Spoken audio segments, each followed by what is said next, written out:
All right, on this stage you will see there is 1, 2, 3, 4 barricades, and there are downrange 3 steel targets. 1 mini Q, 1 mini IPSC, and 1 mini Q. At buzz, our shooter will start with either at the left or far right barricade. When they start, they will engage the downrange targets with 1 hit each from the strong shoulder, right hand. Then they move to the next barricade and engage each target, right shoulder, right hand. Next barricade, right shoulder, right hand. Last barricade, right shoulder, right hand. They will now transition the rifle to their left shoulder, left hand. Engage the targets, 1 hit each. They will then move to the next barricade, engage the targets, left shoulder, left hand, 1 hit each. Third target, left shoulder, 1 hit each. Last target, left shoulder, left hand, 1 hit each. So this is an ambidextrous rifle handling skill drill, moving either left to right or right to left, up to the shooter's option where they start.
Then shoot your strong side.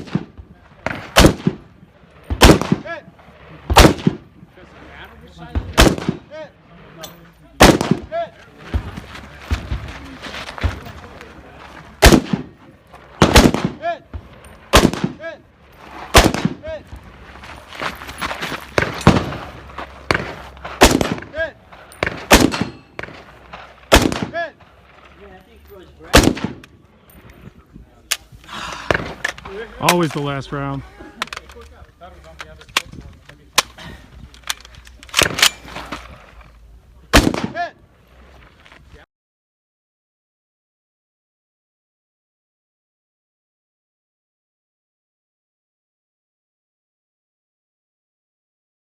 All right, so the final stage of the match. Yeah.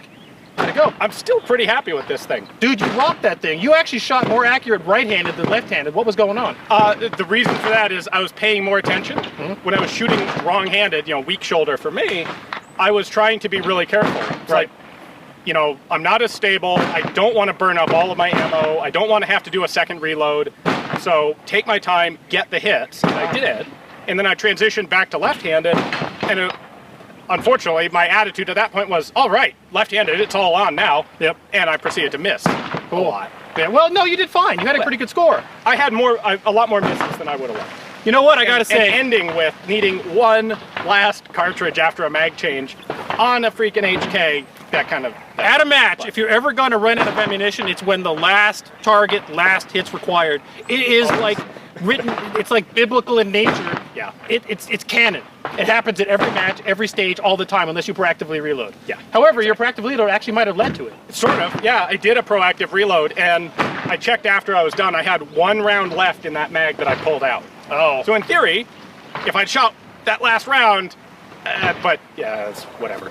Well, I don't have a lot to That's say all about. what ifs. I don't have a lot to say about this, except that the puff gun 60 round quad stack loaded all the way to 60. It's still working. Now ran for 2 stages. So my first stage of this match was completely a disaster. It was strictly nothing more than a gas setting that had to be tested on the clock. Yeah. Testing it off the clock And has to be on the clock. And I think the other thing that's worth pointing out about that is you had adjusted that basically for minimum recoil. I had gone to minimum recoil and then actually given it a couple clicks Okay. to give it a little more energy.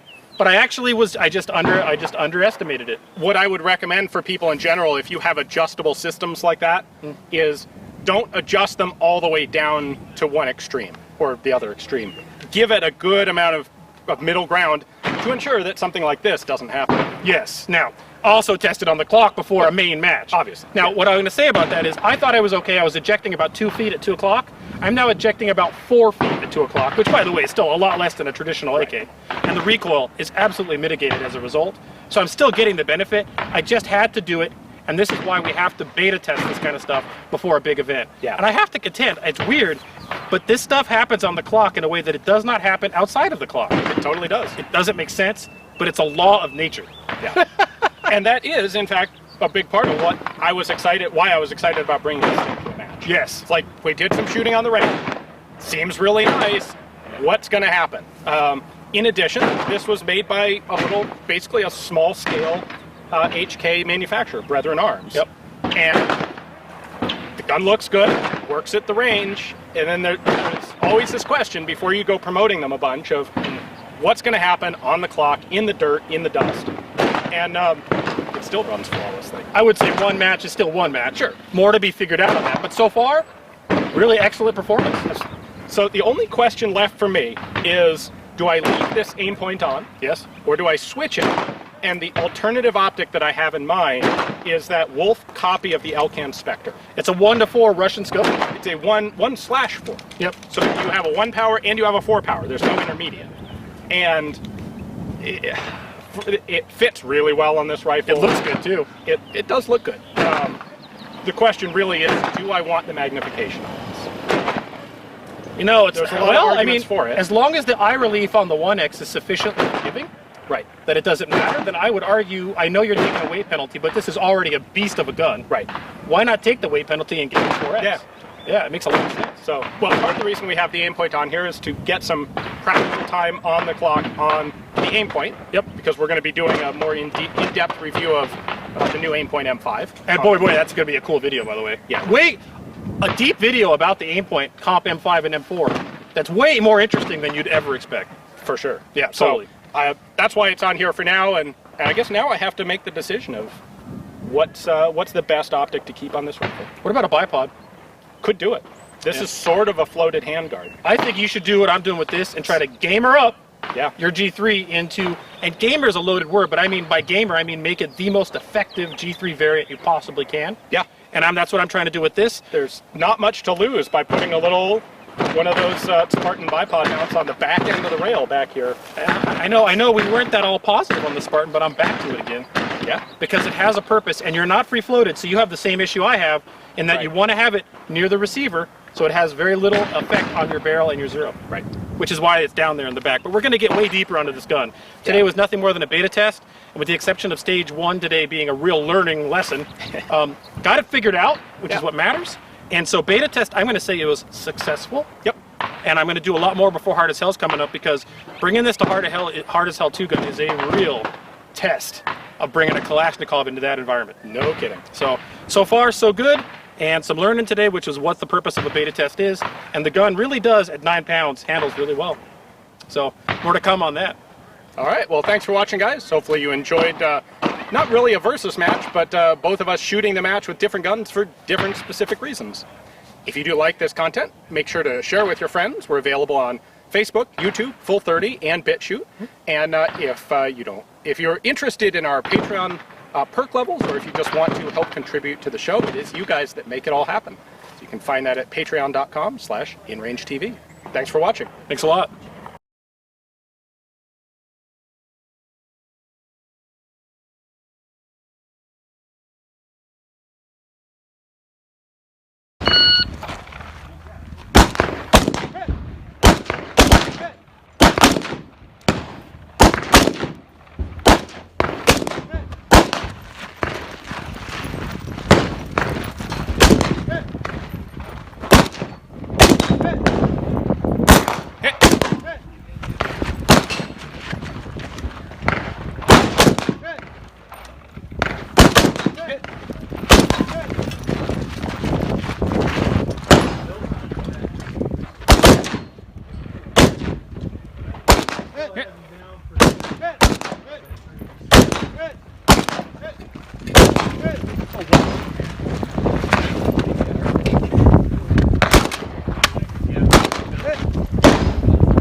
Then shoot your strong side.